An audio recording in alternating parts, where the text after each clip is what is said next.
Hello guys, welcome to back my YouTube channel. मैं नाम है शुक्ला। आप सभी का लर्निंग एंड फेसिंग के इस प्लेटफॉर्म पे तहे दिल से स्वागत करता हूं। आज के इस सेशन में बच्चों हम बात करेंगे लाइट यानी प्रकाश के बारे में।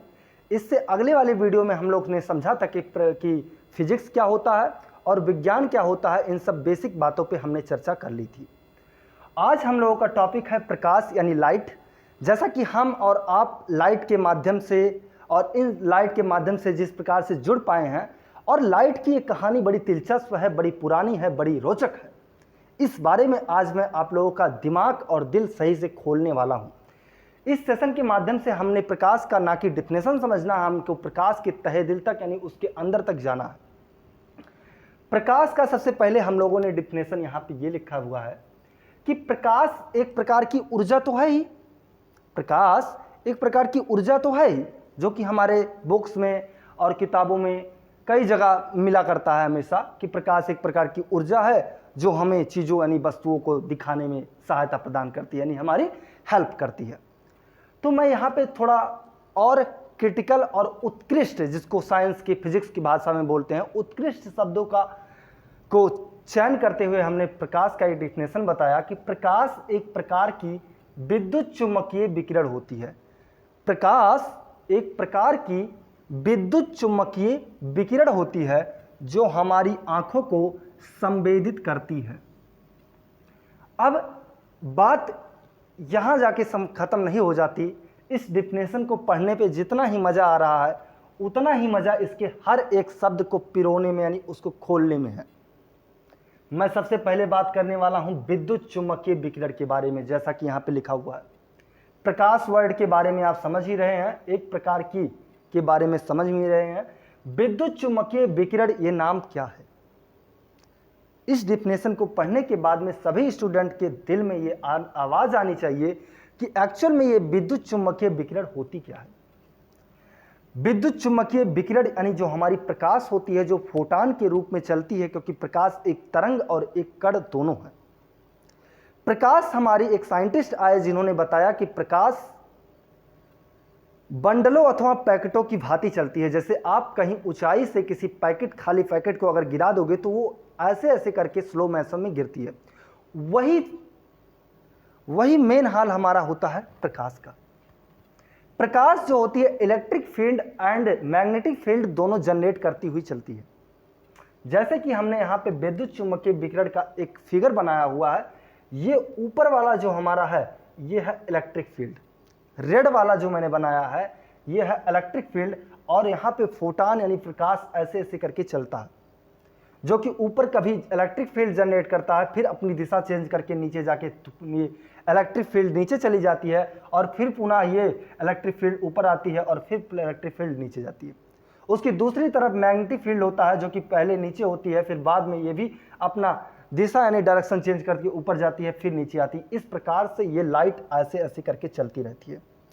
यानी हमारी जो लाइट यानी फोटॉन है ये इस प्रकार से तरंगों के रूप में चलती रहती है, जिसे हमने नाम दिया विद्युत चुम्बकीय विकिरण। अब विद्युत और चुम्बकीय के बारे में हमने समझ लिया, हमने ये शब्द नहीं समझ पाए कि विकिरण क्या होती है।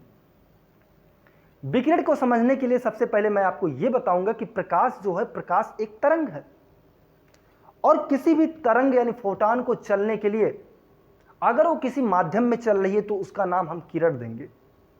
किरण यानी किरण के बारे में आप समझते होंगे। जैसे आप क्लास 6-7 में अगर पढ़े होंगे तो आप 3 प्रकार की लाइंस पढ़े होंगे। 3 प्रकार की लाइंस पढ़े होंगे, जिसमें पहली लाइन होती है लाइन सेगमेंट यानी रेखाखंड, जिसकी दोनों दूरियां वो कहां से स्टार्ट हो रही है और कहां पे जाके उसका एंडिंग होगा, ये दोनों चीजें पता होती है। और दूसरी हमारी होती है लाइन यानी रेखा, जिसकी ना तो एंडिंग पता होती है ना तो स्टार्टिंग पता होती है, मतलब वो कहां से स्टार्ट होकर कहां पे जाएगी उसका कुछ भी जिक्र नहीं होता। और तीसरा लाइन हमने पढ़ा होगा रे, यानी जिसे हम किरण बोलते हैं, जिसका शुरुआती बिंदु तो पता है लेकिन वो कहां जाके खत्म होगी वो पता नहीं होता, उसे हम लोग कहते हैं किरण। तो मेनली किरण इसे कहते हैं, लेकिन यहां विकिरण क्यों नाम लिया गया उसके बारे में मैं आपको समझाता हूं।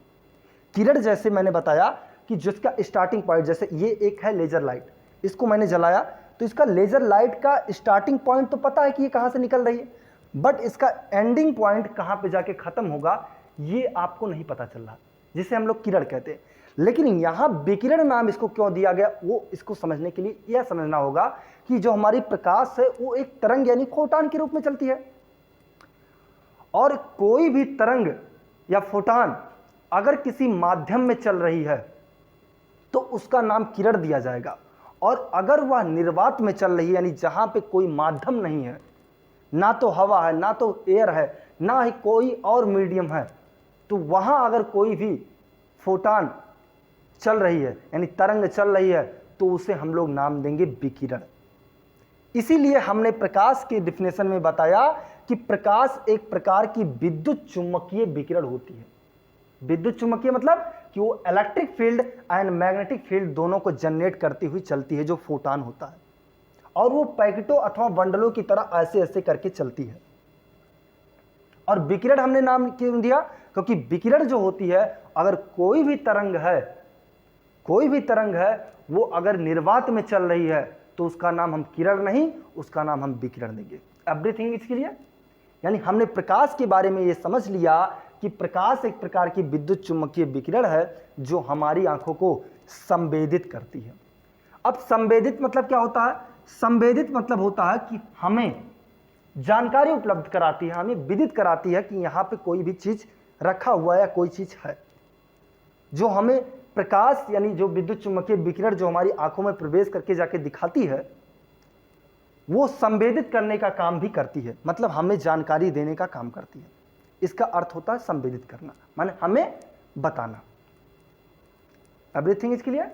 इसके बाद में हम लोग ये समझेंगे कि लाइट जो है, लाइट को तो समझ गए, लेकिन लाइट की पहले अवधारणाएं क्या थी। जैसे पहले के जमाने में राजा महाराजा लोग जो होते थे, ये इन सब चीजों पे बहुत रोचक तथ्य रखते थे और रोचक कर करके यहाँ ये इनाम रखते थे, कई सौ कई लाख रुपए कई हजार रुपए का इनाम रखते थे कि जो भी आदमी इसे ढूंढकर इस चीज को, इस तारे को, इस लाइट को बताएगा, इसका एक्चुअल डेफिनेशन देगा, उसे इतना दिया जाएगा, उसे इतना दिया जाएगा।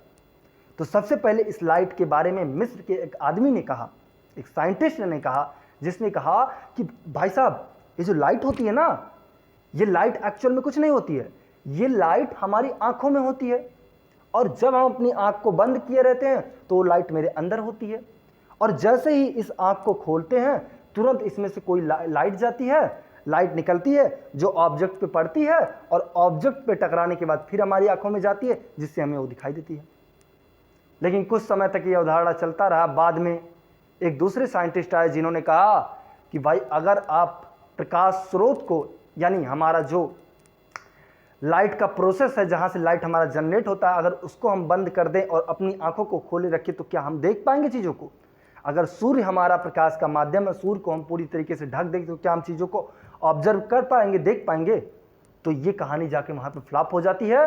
फिर वहाँ से ये समझ में आता है कि अगर हमें इस ऑब्जेक्ट को देखना है तो इस ऑब्जेक्ट को देखने के लिए यहाँ पे हमारा क्या है, यहाँ पे हमारा सन है यानी प्रकाश स्रोत है, और यहाँ पे हमारा क्या है,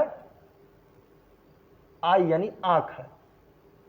यहाँ पे हमारी क्या है, आंख है, और यहाँ से प्रकाश स्रोत जैसे ही गिरता है, ये ऑब्जेक्ट पे पहले गिरने के बाद में इसका रिफ्लेक्शन यानी परावर्तन होता है और हमारी आंखों में जाके कॉर्निया से अंदर प्रवेश करती है, जिससे ये रेटिना पे जाके प्रतिबिंब बनने के बाद प्रकाश सिरा द्वारा हमें संवेदित किया जाता है, हमें बताया जाता है कि यहाँ पे ऑब्जेक्ट है, और इस प्रकार से हम ऑब्जर्व करवाते हैं चीज़ों को।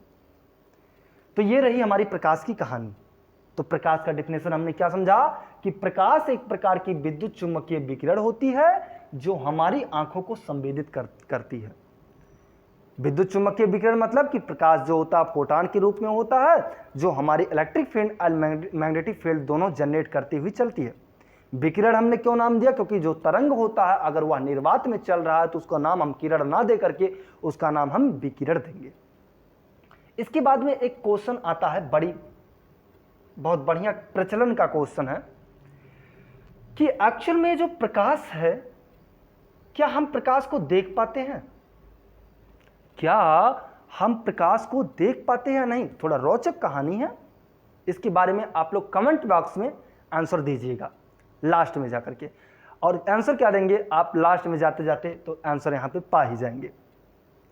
तो प्रकाश के बारे में कुछ लोगों ने कहा प्रकाश दिखाई देती है, प्रकाश नहीं दिखाई देती है। इन सब बातों पे चर्चा करते हुए सबसे पहले हम ये समझते हैं कि प्रकाश एक्चुअल में फोटॉन है, और प्रकाश हमें दिखाई क्यों देगी? क्योंकि अगर यहाँ पे मैं इस लेज़र लाइट को या इस मार्कर को, इन सबको देख पा रहा हूँ, तो क्या एक्चुअल में हम प्रकाश को देख पा रहे हैं? नहीं, मैं प्रकाश की सहायता से इन चीज़ों को, इस ब्लैक बोर्ड को, इस मार्कर को, इस लेज़र लाइट को, इन सबको मैं ऑब्जर्व यानी कर पा रहा हूँ, यानी देख पा रहा हूँ। किसके माध्यम से? प्रकाश की। तो प्रकाश एक मीडियम यानी माध्यम हुआ हमें दिखाने का, एक प्रोसेस हुआ, ना कि प्रकाश हमें दिखा। तो यहां से एक क्वेश्चन का आंसर ये निकल के आता है कि जो प्रकाश होती है यह प्रकाश हमें दिखाई नहीं देती है। क्या? प्रकाश हमें दिखाई नहीं देती है, प्रकाश हमें दिखाई नहीं देती है। अब अगला क्वेश्चन आता है, क्वेश्चन उठता है कि प्रकाश हमें दिखाई क्यों नहीं देती है। अब प्रकाश हमें दिखाई क्यों नहीं देती है उसको समझने के लिए सबसे पहले हम समझना होगा प्रॉपर्टी ऑफ लाइट, यानी प्रकाश के गुणों के बारे में समझना होगा, यानी इसके गुण क्या होते हैं। तो सबसे पहला गुण होता है कि प्रकाश सदियों सीधी रेखा में चलती है। जैसे फॉर एग्जांपल मैंने यहाँ पे एक लिया है लेजर लाइट, और लेजर लाइट को जैसे ही मैंने जलाया तो ये हमारे बिल्कुल बोर्ड के सीधे सामने जाके ऑब्जर्व हुई, दिखी। यानी यहाँ से ये समझ में आ रहा है कि मैं इसको जला पा रहा हूँ तो ये सीधे जा रही है, ना कि अपने किनारे या इधर जा रही है। तो प्रकाश यहाँ से एक चीज ये समझ में आता है कि प्रकाश हमें दिखाई नहीं देती है, और प्रकाश क्या होती है? सदैव सीधी रेखा में चलती है। कैसी चलती है? प्रकाश सदैव सीधी रेखा में चलती है। उसके बाद दूसरा है कि प्रकाश को चलने के लिए किसी माध्यम की आवश्यकता नहीं होती है। इसका मतलब क्या है? जैसे अगर हम आपको कोई भी चीज़ यहाँ पे समझा पा रहे हैं तो एक रेडिएशन यानी एक तरंग के माध्यम से समझा पा रहे हैं, क्योंकि हमारी जो आवाज़ है ये ईयर माध्यम से, आप यहाँ पे अगर कोई व्यक्ति बैठा होता तो एयर माध्यम से जाती, और आप तक अगर पहुँच पा रही हो तो वो तरंग यानी रेडिएशन के माध्यम से पहुँच पा रही है। तो यानी इस आवाज़ को चलने के लिए किसी न किसी माध्यम की हमेशा आवश्यकता पड़ रही है कि नहीं?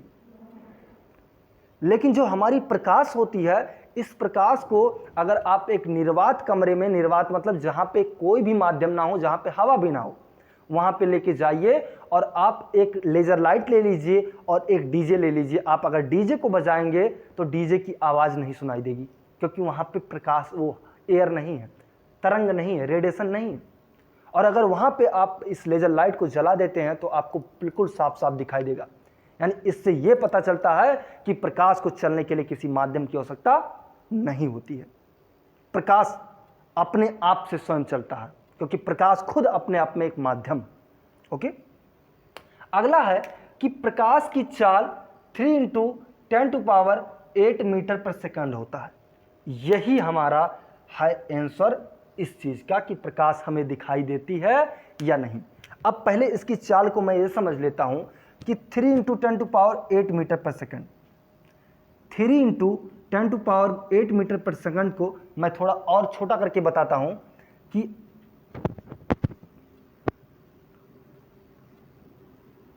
अगर हम इसको देखें तो इकाई, दहाई, सैकड़ा, हजार, 10,000, लाख, यानी 3 लाख, क्योंकि 3 जीरो था, 8 जीरो था ना, यहाँ पे मैंने 5 जीरो यहाँ पे लिख दिया और 3 जीरो मैंने इसको किलोमीटर बनाने में ले लिया। तो मीटर के स्थान पे मैं 3 जीरो को नहीं लिख करके क्या लिख सकता हूँ? किलोमीटर प्रति, नीचे क्या था? सेकंड, सेकंड ही। अब भाई ये बताओ, इस प्रकाश की जो चाल है ये 3 लाख किलोमीटर 1 सेकंड में तय कर रही है। और फॉर एग्जाम्पल मैं यहाँ पे खड़ा हुआ हूँ और मेरे सामने से 100 किलोमीटर प्रति घंटा की रफ्तार से कोई कार गुजारी जाए तो उसमें बैठा यात्री मुझे थोड़ा बहुत दिखाई देगा।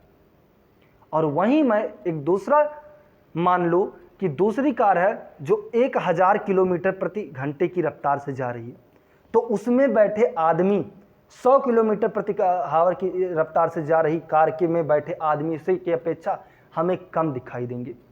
और एक फोटॉन 3 लाख किलोमीटर प्रति सेकंड, यानी 1 सेकंड में वो 3 लाख किलोमीटर निकल जा रही है, तो वो हमें कैसे दिखाई देगी? तो प्रकाश हमें दिखाई क्यों नहीं देती है?